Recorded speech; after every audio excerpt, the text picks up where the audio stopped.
నల్గొండ జిల్లా దేవరకొండ గ్రామానికి అత్యంత దగ్గరలో వైజాగ్ విలేజ్ అయితే లొకేట్ అయి ఉంటుంది.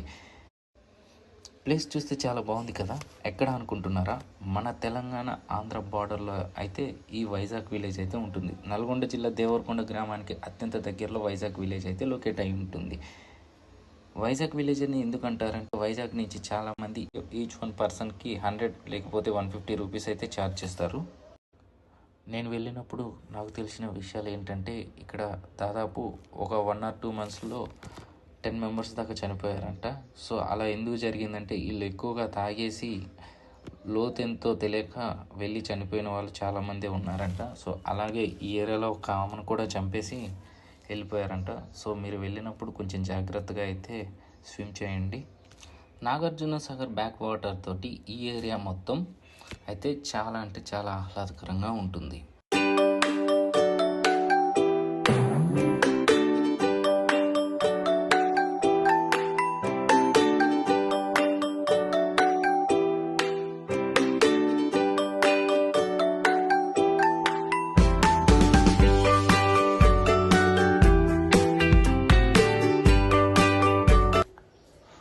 మీరేం చేస్తున్నారు అంటే ట్రావెల్ చేస్తున్నా అని చెప్పండి. ఎందుకంటే ట్రావెల్ చేసేటప్పుడు వచ్చే మజా మామూలుగా ఉండదు. మన దగ్గర కొంచెం డబ్బులు ఉన్నప్పుడు కొంత సేవ్ చేసుకొని సింగిల్గా ట్రావెల్కి వెళ్ళండి, మస్తు అనిపిస్తుంది.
మధ్యకారులు ఇంత కష్టపడతారా అని నేను ఇక్కడ ఉన్నప్పుడు నాకు అనిపించింది.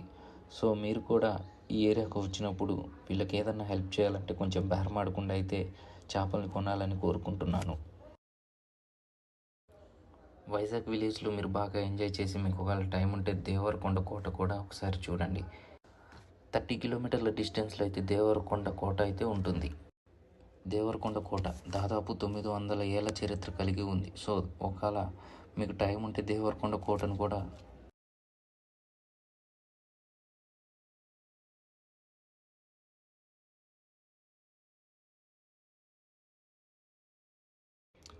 మధ్యకారులు ఇంత కష్టపడతారా అని నేను ఇక్కడ ఉన్నప్పుడు నాకు అనిపించింది. సో మీరు కూడా ఈ ఏరియాకు వచ్చినప్పుడు వీళ్ళకి ఏదన్నా హెల్ప్ చేయాలంటే కొంచెం బేరమాడకుండా అయితే చేపల్ని కొనాలని కోరుకుంటున్నాను. వైజాగ్ విలేజ్లో మీరు బాగా ఎంజాయ్ చేసి మీకు ఒకవేళ టైం ఉంటే దేవరకొండ కోట కూడా ఒకసారి చూడండి. 30 కిలోమీటర్ల డిస్టెన్స్లో అయితే దేవరకొండ కోట అయితే ఉంటుంది. దేవరకొండ కోట దాదాపు 900 ఏళ్ల చరిత్ర కలిగి ఉంది. సో ఒకవేళ మీకు టైం ఉంటే దేవరకొండ కోటను కూడా చూడొచ్చు.